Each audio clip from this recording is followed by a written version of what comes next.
que je pense, plus grand que ce que je vois. Tu es plus grand que ce que je vois. Tu es excellent. Tu es plus grand que ce que l'on dit. Merveilleux, excellent.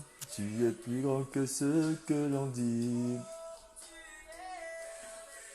Tu es excellent. Tu es plus grand que ce que l'on dit.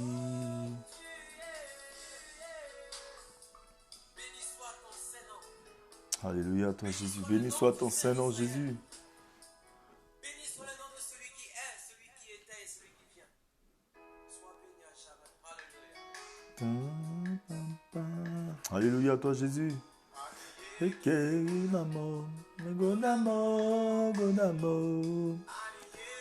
Gonamo, Jésus, mon gars. Gonamo, Anieke, Gonamo, Jésus, mon gars.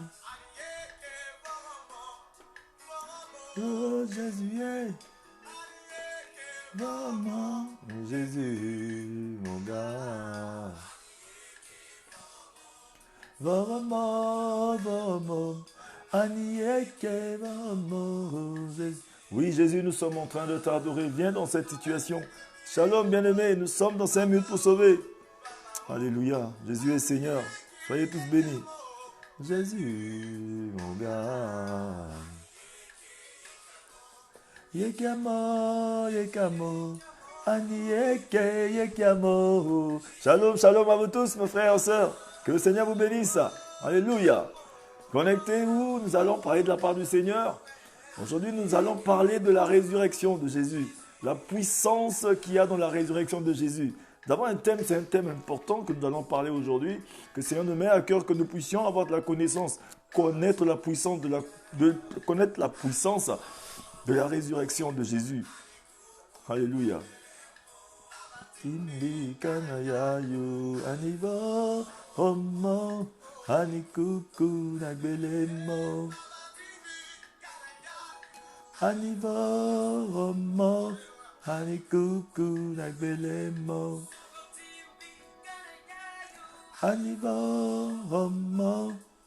Oh Jésus, tu es Seigneur. Merci à toi, Seigneur.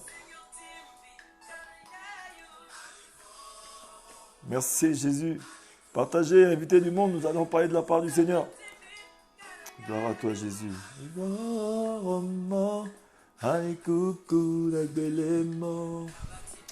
Oh, merci à toi Père de gloire. Nous remettons ce moment entre tes saintes et divines mains. Viens visiter ce moment. Permets de nous approcher de ta parole. Permets de nous approcher du trône de ta grâce maintenant. Toi qui es notre Créateur. Oh Dieu de gloire, Dieu miséricordieux, l'opérant de nos miracles, la raison de nos supplications, de notre adoration. Viens dans ce moment Seigneur. Permets-nous de nous approcher du trône de la grâce. Tu nous as créés en Jésus-Christ pour des moments comme celui-ci. Nous devons annoncer ta parole. Alléluia à toi. Merci Seigneur.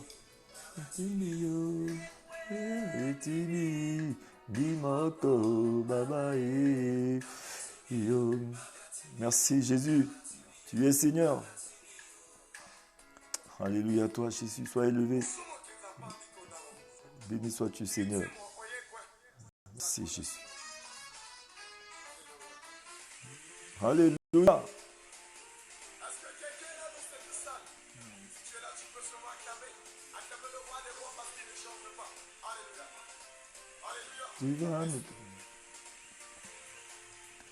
Tu vas me prendre, tu vas m'arranger, tu vas me positionner. Il va me positionner.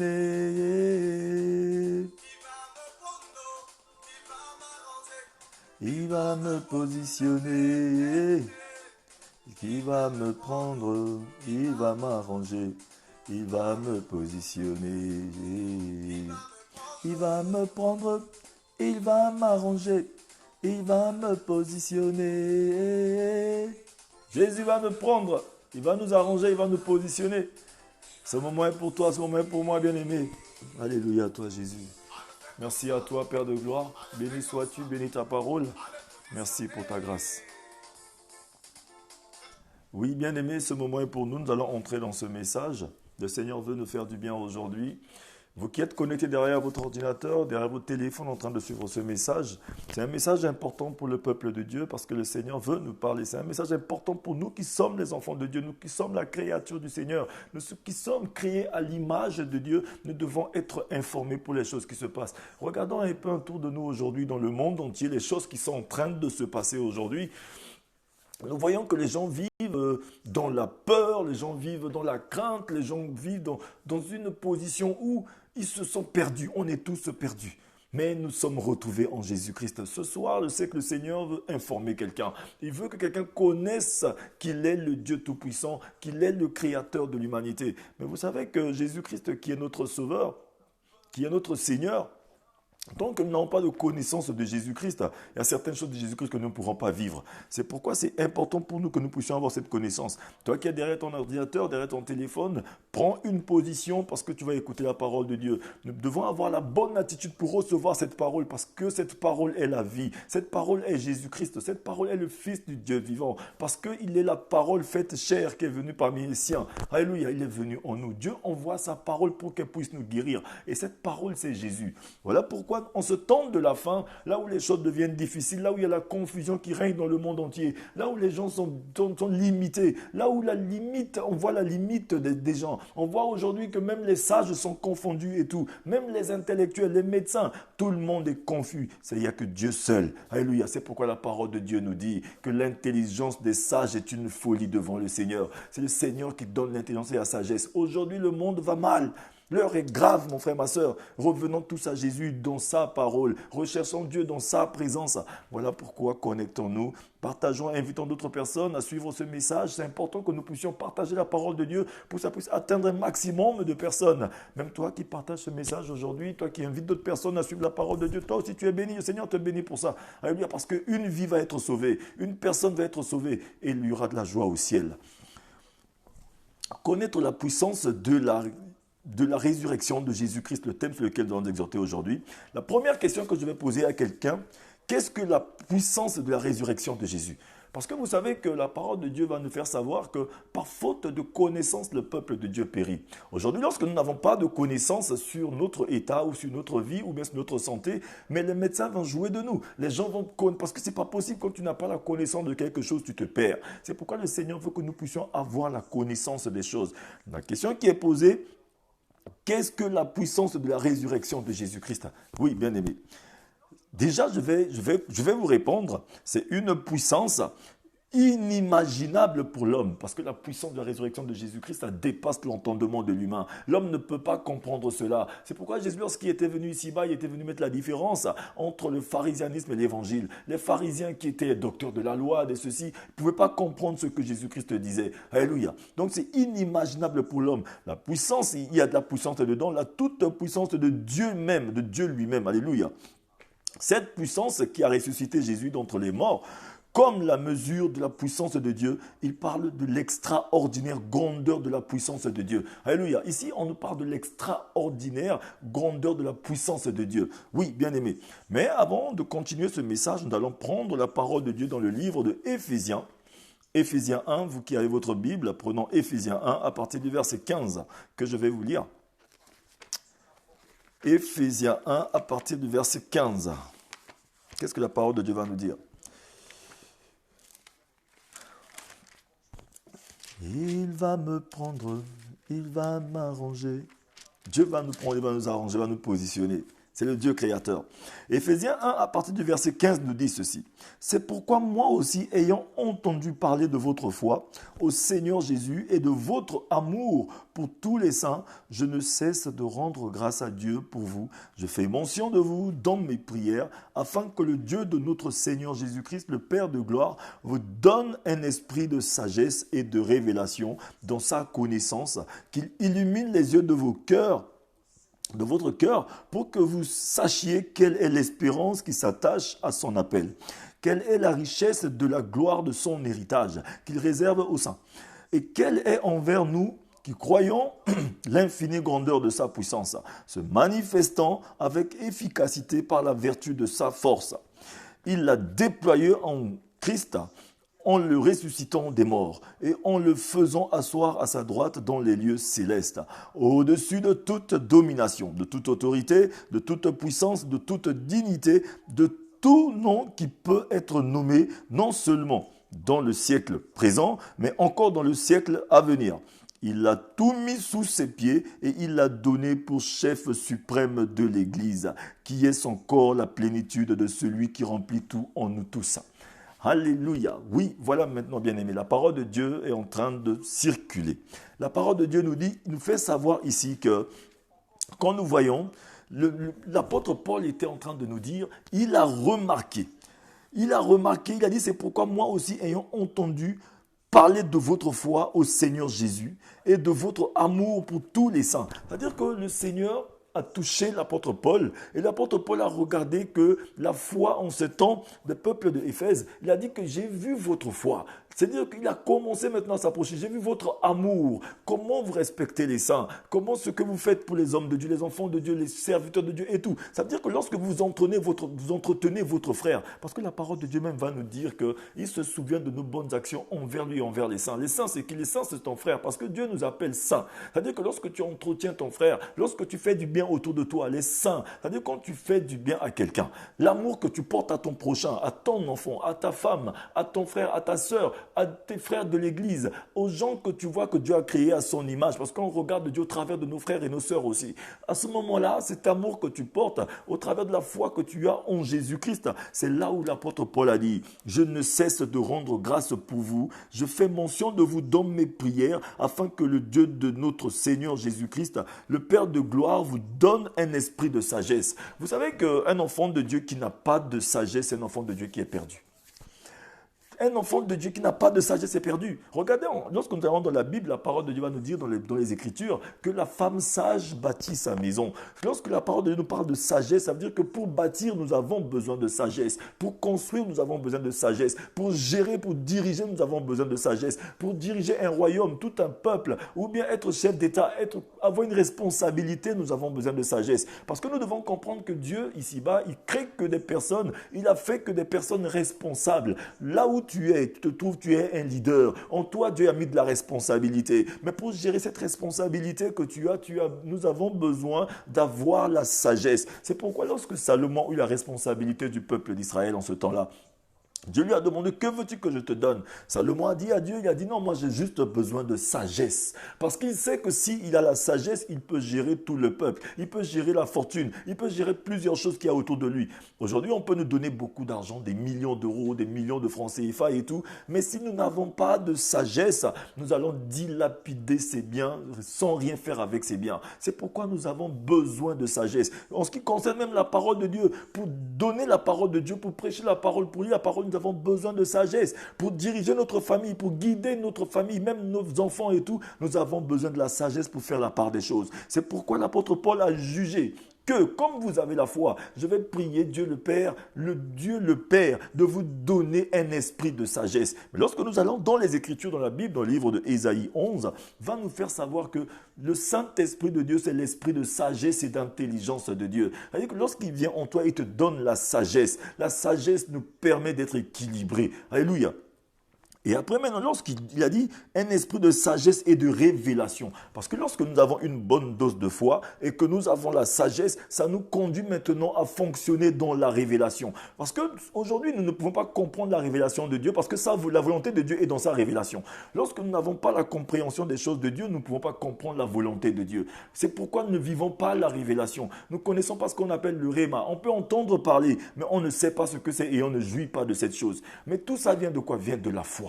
C'est pourquoi, bien aimé, la foi fait partie intégrante du processus de la vie chrétienne. Sans la foi, nul n'est agréable à Dieu. Nous avons besoin d'avoir une bonne dose de foi. Mais nous allons voir que lorsque nous allons dans le livre de Hébreux 6 à partir du verset 1, jusqu'en descendant, là où on nous parle des 6 fondements de la vie chrétienne, nous allons commencer par le renoncement aux œuvres mortes. Le renoncement aux œuvres mortes, ça veut dire que c'est la repentance. Lorsque nous commençons à nous repentir, la repentance, c'est qu'aujourd'hui, les enfants de Dieu ont souvent une façon de faire par habitude, parce qu'on vit beaucoup plus dans les habitudes. On voit les autres faire, on veut aussi le faire. Comme les autres sont passés par là, moi aussi je dois passer forcément que par là. Au lieu de vivre au travers de l'écriture, de la parole de Dieu, chercher à ce que Dieu nous donne la connaissance et la compréhension des choses et la sagesse, de lire les écritures, on veut faire comme les autres. La parole de Dieu nous dit de renoncer aux œuvres mortes. Lorsque nous lisons les Hébreux 6 à partir du verset 1, le renoncement aux œuvres mortes. Mais lorsque nous renonçons aux œuvres mortes, c'est-à-dire que tout ce que nous avons fait sans Dieu, tout ce que tu as fait sans Dieu, sans Jésus-Christ, tout ce que tu as fait en bien et en mal devant Dieu, c'est un tissu sale. Mais le plus souvent, quand on vient à Dieu, on vient tranquillement confesser seulement ce qu'on a fait en mal.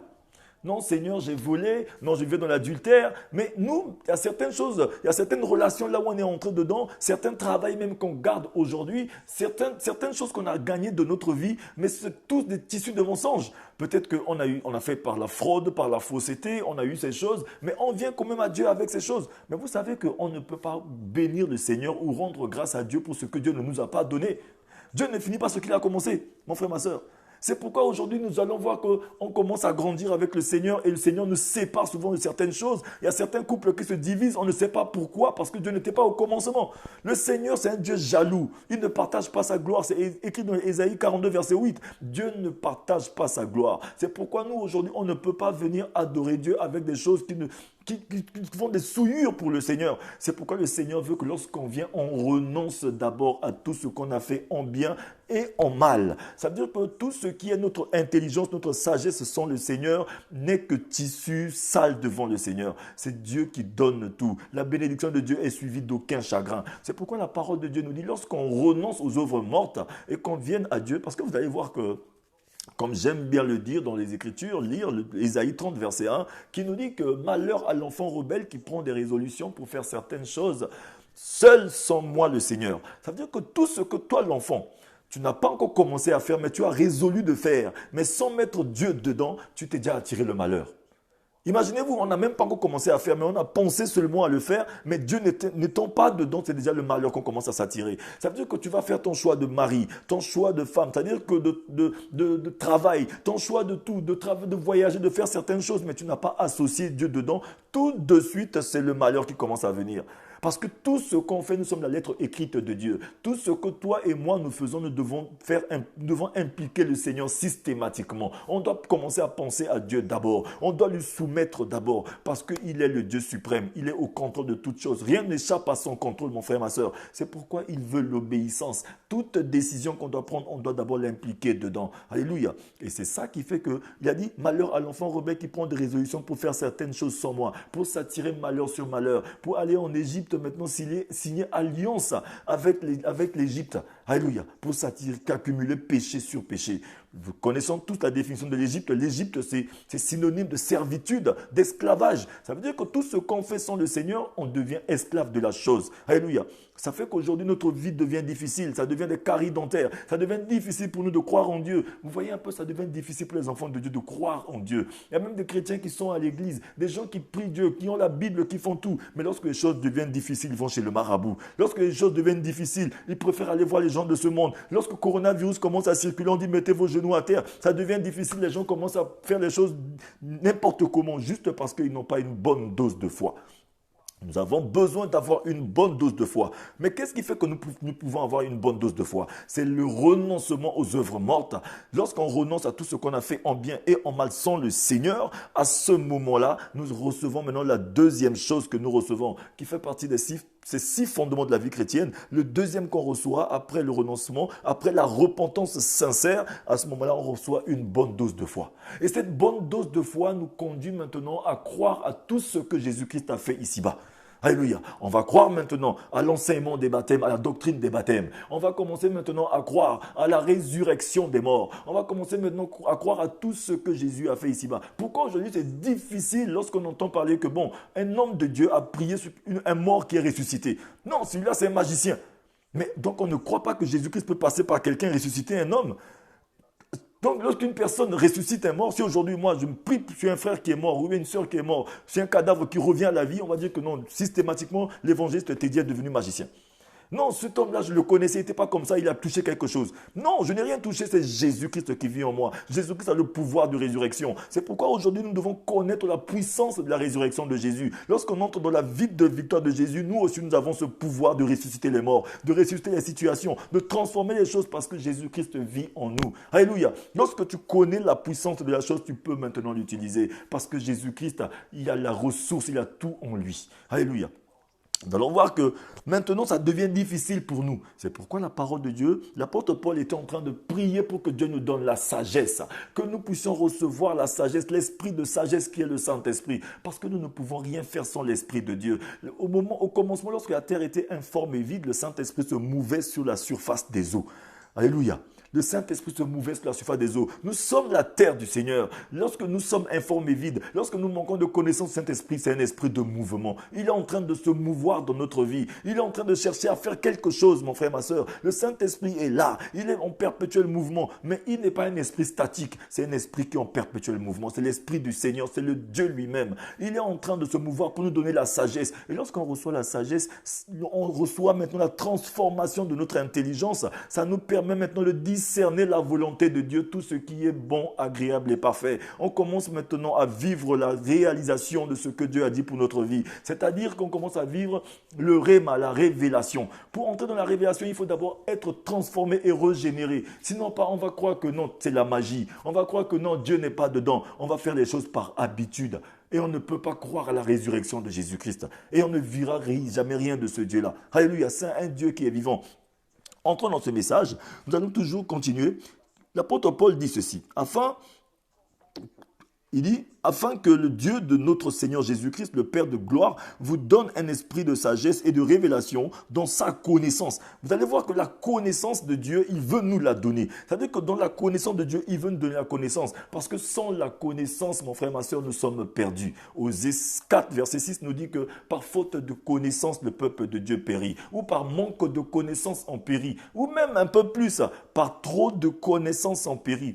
Parce qu'aujourd'hui, la plupart des enfants de Dieu, excusez-moi, lorsqu'on a beaucoup trop de connaissances, on est trop intelligent, on veut tout le temps corriger, on veut tout le temps chercher juste à corriger. Même pendant que je suis en train de parler, peut-être qu'il y a certaines personnes, comme ils ont beaucoup trop de connaissances, au lieu d'essayer de regarder dans la parole que je suis en train de donner pour qu'ils reçoivent quelque chose, ces personnes sont juste en train de regarder, est-ce qu'il n'a pas fait un faux français parce que je connais trop le français. Regarde, est-ce qu'il est bien là? Ils regardent autre chose, c'est la stupidité. Parce qu'une personne qui est sage, une personne qui est calme, qui a reçu une bonne dose de foi, regarde à la parole qui donne la vie. Il ne te distrait pas par les choses aujourd'hui de ce monde. Il ne peut pas dire que non, je connais beaucoup. On ne connaît qu'en partie. C'est la connaissance de Dieu qui nous enrichit, mon frère, ma soeur. C'est pourquoi nous avons besoin d'avoir cette connaissance. Et cette connaissance va nous déporter à ce que nous puissions comprendre tout ce que Dieu a mis à notre service. Alléluia. Il a créé toutes ces choses pour nous. Nous avons été créés en Jésus-Christ. Alléluia. Toutes ces choses ont été préparées pour que nous puissions les pratiquer,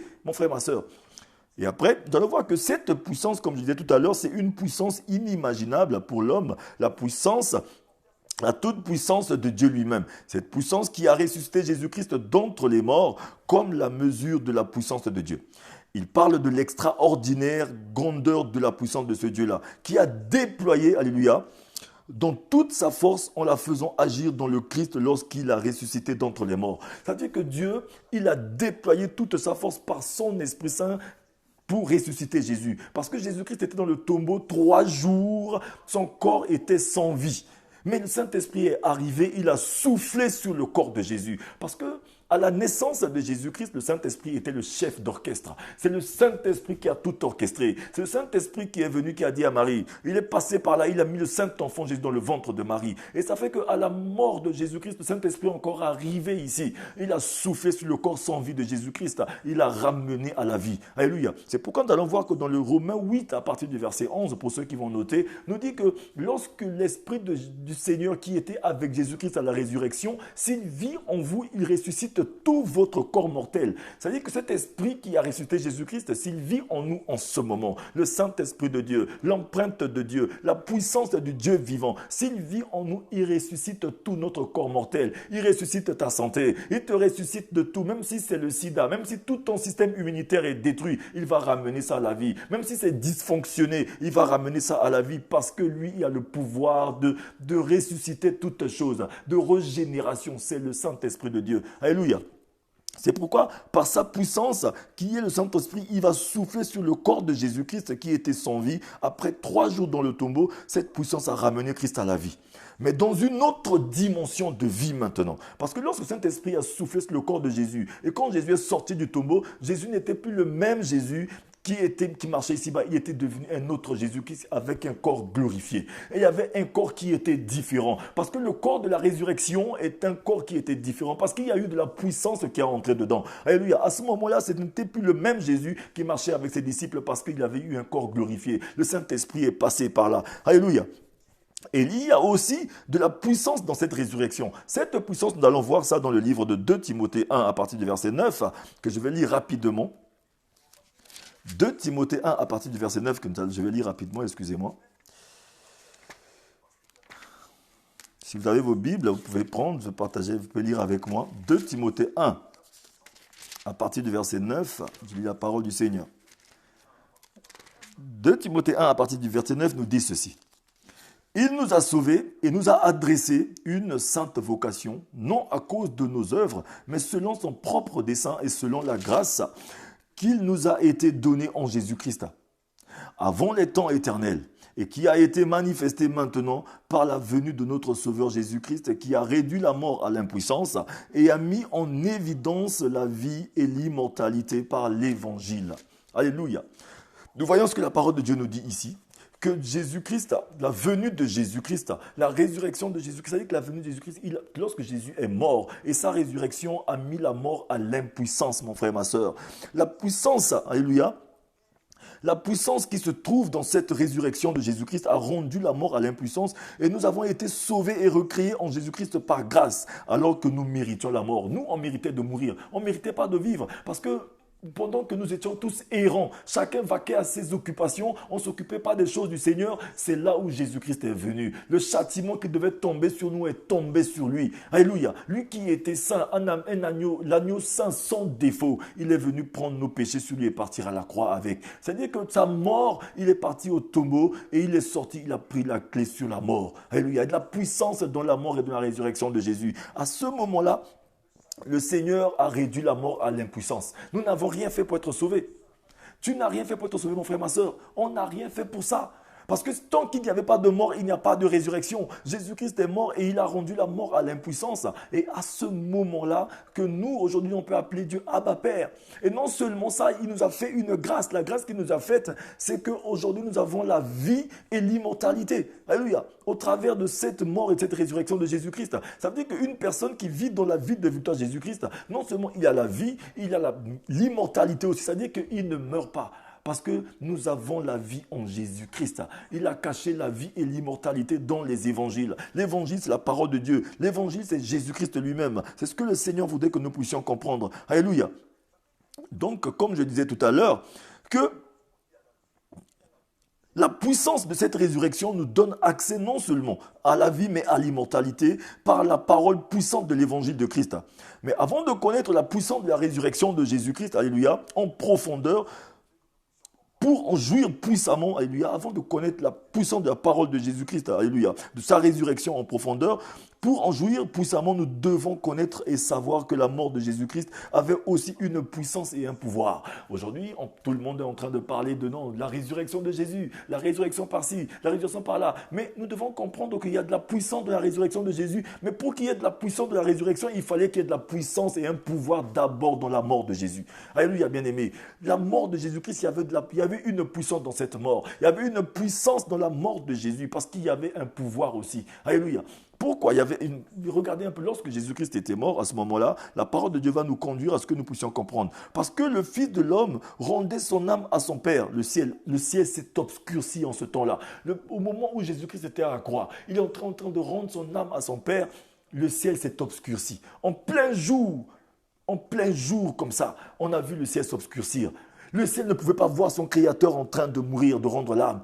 Le soleil s'est abaissé aussi, il y avait l'obscurité totale sur la terre. Le voile s'est déchiré, la terre a commencé à trembler, les tombeaux se sont ouverts, ceux qui étaient morts ont commencé à sortir. Alléluia, parce que le roi de gloire, alléluia, le fils de l'homme devait descendre au séjour des morts, prendre la clé sur la mort. Alléluia, prendre le pouvoir sur la mort. Et ce pouvoir qu'il a pris sur la mort pour faire qu'aujourd'hui, il peut nous ressusciter parfaitement. Il peut ressusciter toutes nos situations. Il peut nous sauver de la mort parfaitement parce qu'il a pris la clé sur la mort. C'est-à-dire qu'aujourd'hui, même le coronavirus, même le sida, la maladie du siècle, tout ce qui peut te tuer, mais quand tu es en Jésus, tu ne meurs pas. Il y a la vie en Jésus, mon frère, ma soeur. Parce que Jésus-Christ a pris la clé. Il a pris le pouvoir sur la mort. C'est pourquoi il y a de la puissance de la mort et de la résurrection de Jésus-Christ. Et aussi, la puissance et le pouvoir qu'il y a dans la mort de Jésus-Christ, c'est parce que le péché aussi a un pouvoir. Le péché a une puissance. Donc il fallait une autre puissance plus puissante que le péché pour nous faire sortir du péché. C'est pourquoi la parole de Dieu va nous dire dans le livre de Romains 8, à partir du verset 1 à 2, que Dieu nous a sauvés de la loi du péché qui conduit à la mort. Il nous a placés dans la loi de l'esprit de vie en Jésus-Christ. Et il nous a donné un don qu'on appelle le don de la justice. Donc aujourd'hui, tout enfant de Dieu, nous avons un don qu'on appelle le don de la justice parce que nous avons été sauvés de la loi du péché qui nous conduit à la mort. Il nous a placés dans la loi de l'esprit de vie en Jésus-Christ. Donc aujourd'hui, tout enfant de Dieu a un don qu'on appelle don de justice. Lorsque Dieu te sauve d'une situation, il te donne le don de la situation. Dieu nous a sauvés de cette situation. C'était une situation là où nous, on était destinés seulement à la mort. On était destinés à la boucherie. Mais il est venu se substituer pour nous et il a pris le pouvoir sur la mort. Alléluia. C'est pourquoi aujourd'hui, il suffit que nous, on soit cachés en Jésus-Christ. Il n'y a plus de condamnation pour nous. Il n'y a plus de condamnation pour toi. Il n'y a plus de condamnation pour toi, mon frère, ma soeur. Commence à confesser qu'il n'y a plus de condamnation pour moi. Parce que la puissance de la mort et de la résurrection de Jésus-Christ m'a affranchi de la loi du péché qui conduit à la mort et m'a placé dans la loi de l'esprit de vie en Jésus. Et aujourd'hui, j'ai le don de justice en moi. J'ai le pouvoir. Aujourd'hui, je peux utiliser la foi qui est la monnaie du ciel. Je peux commencer maintenant à parler à Dieu. Je peux commencer à appeler Dieu Abba Père. Quand j'ai des situations qui sont difficiles, je peux appeler Dieu dans ma situation parce que le roi de gloire a fait son entrée dans ma vie. Oui, bien aimé. Nous allons continuer notre message. Alléluia. Nous allons voir que la mort et la puissance est un pouvoir pour nous sauver de la mort du péché, comme je disais tout à l'heure, parce que le péché a une puissance et un pouvoir qui conduit à la mort. Alléluia. Mais il y a une autre chose que nous allons voir, c'est que la puissance de la mort de Jésus, la puissance de la résurrection de Jésus, c'est une puissance de la vie nouvelle. C'est-à-dire que lorsque une personne est cachée dans la vie de victoire de Jésus-Christ, il y a aussi une puissance de la vie nouvelle. Ce n'est plus la même vie que tu dois mener, c'est une autre vie, mais une vie nouvelle, mon frère, ma soeur. Parce qu'une vraie personne qui vit réellement en Jésus doit expérimenter la vie nouvelle. En Jésus-Christ, c'est la nouvelle vie. C'est-à-dire qu'on doit vivre en nouveauté de vie maintenant. Les choses anciennes sont passées, toutes choses sont devenues nouvelles. Ça veut dire qu'aujourd'hui, nous devons faire volte-face. Ça veut dire que ton ancienne vie, tu dois l'abandonner. Dieu ne nous a jamais demandé d'aller soigner notre vie. Il t'a jamais demandé d'aller améliorer ta vie. Il t'a jamais demandé de l'aider. Le Seigneur nous demande seulement d'abandonner notre ancienne vie, de venir vivre dans la nouveauté de vie en Jésus-Christ. Cette vie-là où il y a la puissance de résurrection. Parce que tant qu'il n'y a pas de mort, il n'y a pas de résurrection. Notre quantité de mort en Jésus-Christ est égale à notre quantité de résurrection en Jésus. C'est pourquoi nous devons mourir aussi au péché avec Jésus-Christ et ressusciter avec lui pour toujours. Alléluia, mon frère, ma soeur. Nous en avons besoin. Aujourd'hui, nos églises sont mortes. Nous, les chrétiens, aujourd'hui, nous sommes faibles parce qu'il y a trop de mensonges en nous. Il y a trop de demi-vérités. La parole de Dieu même est prêchée juste à moitié. On prend la parole de Dieu, on mélange un peu avec de philosophie, avec un peu de nos connaissances de ce monde. Non, la parole de Dieu reste la parole de Dieu. Tout peut avancer parce que sous le nom du modernisme, non, le modernisme, non, aujourd'hui, non, l'évolution aujourd'hui de l'électronique, l'évolution du monde. Donc, il faut évoluer. Le monde peut évoluer, les choses peuvent changer, mais la parole de Dieu ne change jamais. La parole de Dieu est restée la même pour tout le monde. C'est la même parole là pour les médecins, la même parole pour les chefs d'État, la même parole pour tout le monde, pour les pauvres, pour les riches. Cette parole ne change pas, mon frère, ma soeur. Je ne suis pas en train de prêcher pour changer quoi que ce soit dans la parole du Seigneur. Alléluia. Parce que même si je ne prêchais pas, Dieu va rester Dieu. Même si aujourd'hui nous ne sommes pas en train de prier, Dieu va rester Dieu. Même si vous ne vous convertissez pas, Dieu va rester Dieu, mon frère, ma soeur. Jésus-Christ va rester toujours Seigneur. C'est à nous de courir, de prendre notre présent, d'additionner avec le passé de Dieu est égal à notre futur. Mon frère, ma soeur, nous en avons besoin. Là où tu es en train de passer, Dieu est déjà passé par là. C'est pourquoi nous devons comprendre que La vie de Jésus, après sa résurrection, n'était pas une simple reproduction ou une suite de sa vie d'avant sa mort.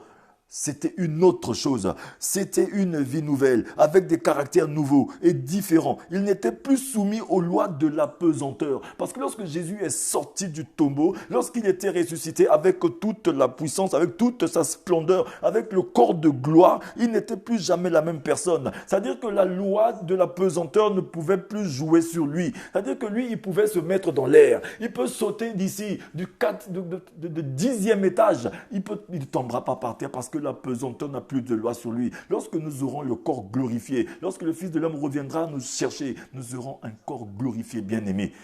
Tel qu'il est, tel que nous serons. Ça veut dire qu'avec un corps glorifié, un corps où il y aura, c'est-à-dire que la puissance ou la loi de ce monde ne pourra plus jamais peser sur nous comme lui, le Fils de l'homme, comme lui, le premier grand frère. C'est à l'exemple de Jésus-Christ que nous devons marcher, mon frère, ma soeur. C'est par espérance qu'on a été sauvés. Nous allons voir que la loi de la pesanteur ne pesait plus, c'est-à-dire que ça ne pouvait plus avoir d'effet sur lui. Ni la loi de la distance. La loi de la distance aussi n'avait plus d'autorité sur lui.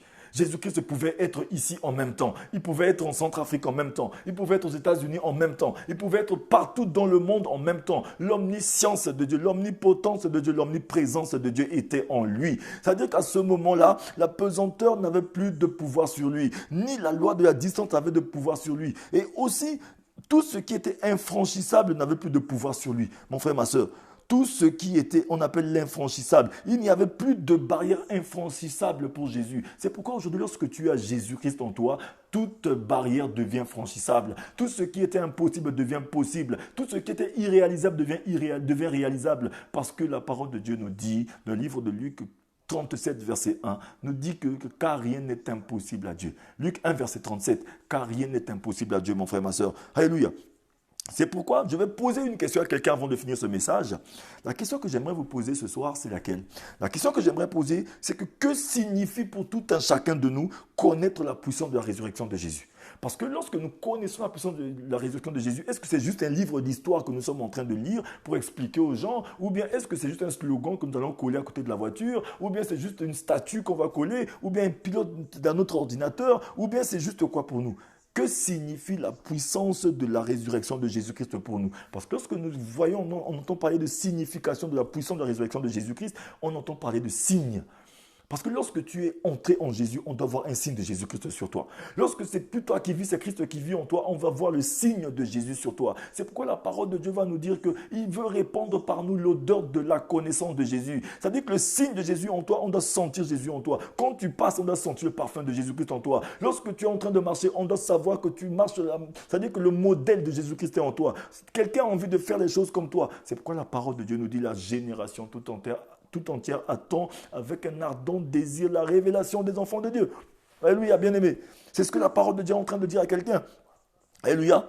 Connaître, c'est-à-dire que la signification de la connaissance de la puissance de la résurrection de Jésus-Christ. Alléluia. Le Seigneur, lorsque tu es devenu enfant de Dieu, tu as un signe sur ton front. C'est-à-dire que ce signe que tu as sur ton front va faire que partout où tu passes inaperçu. C'est-à-dire que tu ne peux pas passer inaperçu. Parce que si un enfant de Dieu passe inaperçu alors qu'il est la lumière du monde, c'est-à-dire qu'il passe dans les ténèbres, il passe inaperçu, c'est qu'il y a un problème. Une lumière, une lampe qu'on met dans l'obscurité qui n'allume pas, ça veut dire que ce n'est pas une lampe, mon frère, ma soeur. Nous sommes la lumière du monde, le sel de la terre. Lorsque tu es attaché en Jésus-Christ et que tu as la marque de Jésus-Christ sur toi, ça veut dire que toi aussi tu es la lumière dans le monde. Parce que cette puissance est en toi, mon frère, ma soeur. Cette puissance de régénération. Lorsque nous allons dans la Bible, dans les Écritures, dans Apocalypse 9, verset 4 va nous dire ceci. Que les instructions ont été données aux démons de ne tourmenter que ceux qui n'ont pas le sceau du Saint-Esprit.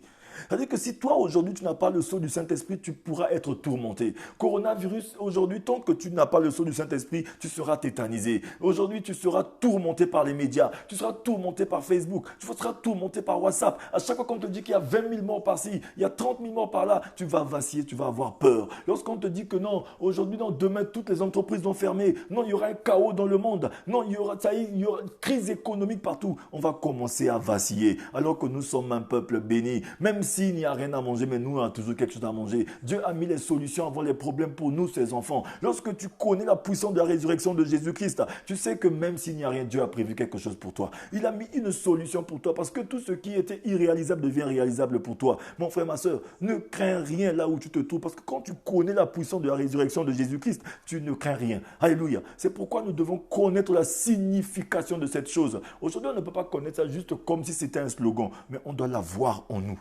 Alléluia. Connaître la puissance de la résurrection de Jésus, la voir Jésus-Christ en nous, bien-aimés. C'est pourquoi vous allez voir que connaître la puissance de Dieu, de sa résurrection, connaître la signification, c'est savoir que nous avons à notre disposition une puissance inimaginable. C'est-à-dire qu'aujourd'hui, en toi, tu as à ta disposition une puissance inimaginable. Imagine-toi, tu as le roi de gloire qui vit en toi. Tu as Jésus-Christ qui vit en toi. Celui qui a la capacité de ressusciter les morts. Celui qui a la capacité de transformer la vie de quelqu'un, de changer les choses. Celui qui a la capacité de blesser, de guérir, d'élever, d'abaisser, de donner la vie, d'enlever la vie. Mais s'il vit en toi, mais c'est parce que nous ne savons pas. C'est pourquoi le Seigneur nous dit dans sa parole que par faute de connaissance, mon peuple périt.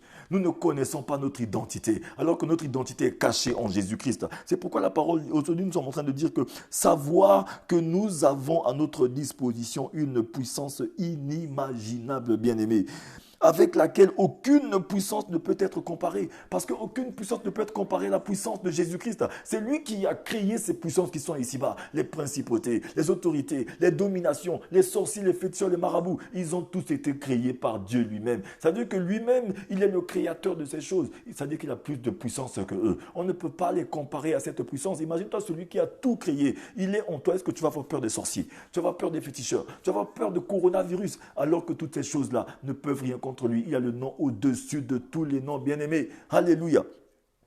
Quand Paul parle de l'infinie grandeur de la puissance qui se manifeste avec l'efficacité pour le pouvoir de sa force, il dit que cette puissance est pour nous qui croyons. Cette puissance de Jésus-Christ est pour nous qui croyons, mon frère, ma soeur. C'est une puissance pour toi qui crois, bien-aimé. Tu as besoin de croire que Jésus-Christ est Seigneur et Sauveur. Aujourd'hui, je vais parler trop loin. Je suis venu juste dire à quelqu'un qu'aujourd'hui, nous sommes en train de parler de la puissance de la résurrection de Jésus. C'est-à-dire que dans la mort de Jésus, il y a une puissance et dans sa résurrection, il y a une puissance. Nous qui sommes les enfants de Dieu et qui savons que Jésus-Christ est mort et ressuscité et que lui, il vit en nous, nous ne devons pas vivre dans le péché. Nous devons sortir du péché. Nous devons sortir de tout ce qui nous empêche de vivre cette gloire qui est à venir. Aujourd'hui, le Seigneur invite tout le monde à sa table. Il invite tout le monde à se repentir. Il invite tout le monde à abandonner sa mauvaise vie et de venir vivre dans la nouveauté de vie en Jésus parce qu'il y a la vie dans ce Jésus-Christ-là. Alléluia. Aujourd'hui, je vais m'arrêter ici. Je suis l'oiseau de bonnes nouvelles. C'est ce que j'étais venu dire à quelqu'un ce soir. Si tu as écouté ce message, partout où tu te trouves, ferme les yeux, nous allons prier. Je vais prier pour toi pour que Dieu puisse te faire du bien. Parce que le Seigneur veut faire du bien à son peuple. Aujourd'hui, les gens vivent dans la peur. Les gens croient que non, demain, ça y est, c'est fini, le monde va finir. Non, bien-aimé, le Seigneur dit dans sa parole, dans le livre de Actes 3, verset 19, « Repentez-vous et convertissez-vous, afin que vos péchés soient pardonnés et effacés, pour que des temps de rafraîchissement vous viennent de la part du Seigneur et celui qu'il a destiné pour vous, Jésus-Christ, vienne. » C'est-à-dire que même s'il reste juste un jour avant que Jésus-Christ n'arrive, tu dois d'abord vivre le temps de rafraîchissement. Tu dois d'abord vivre ce que le Seigneur a prévu pour ta vie, bien-aimé. Alléluia. Si tu es d'accord avec moi, dis un Amen. Dis seulement Amen. Mets Amen quelque part. Dis Amen fort là où tu te trouves. Dis Jésus, tu es Seigneur. Jésus, je crois. Mais si tu crois réellement, baisse-toi là où tu te trouves. Mets tes genoux à terre. Commence à te confesser. Commence à dire Seigneur, je ne savais pas. Seigneur, j'ai gardé ces choses longtemps en moi. Montre-moi ce que je dois confesser. Alléluia, bien-aimé. Dis Seigneur, montre-moi ce que je dois confesser et que tu te confesses, que tu te libères pour qu'il n'y ait plus jamais de puissance de réclamation dans ta vie et que tu vives dans la vie de victoire de Jésus-Christ. Alléluia. Il n'y a plus de condamnation pour ceux qui sont en Christ. Je vais m'arrêter ici. Fermons les yeux, je vais prier.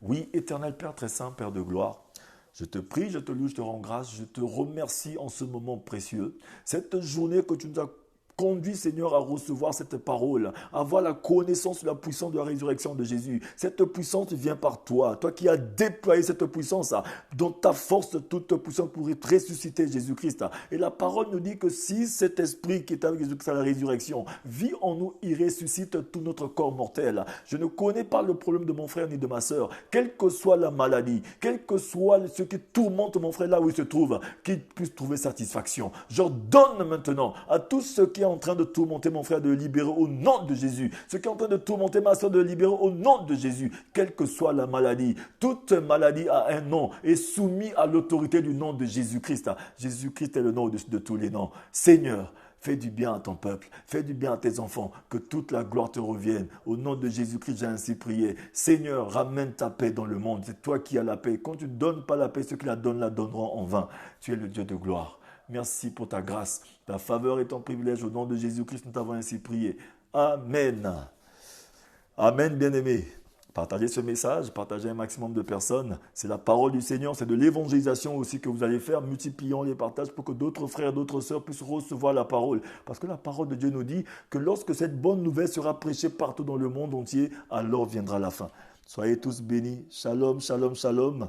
Je suis votre frère l'évangéliste Eddie Elvis Mapuka, l'oiseau de bonne nouvelle.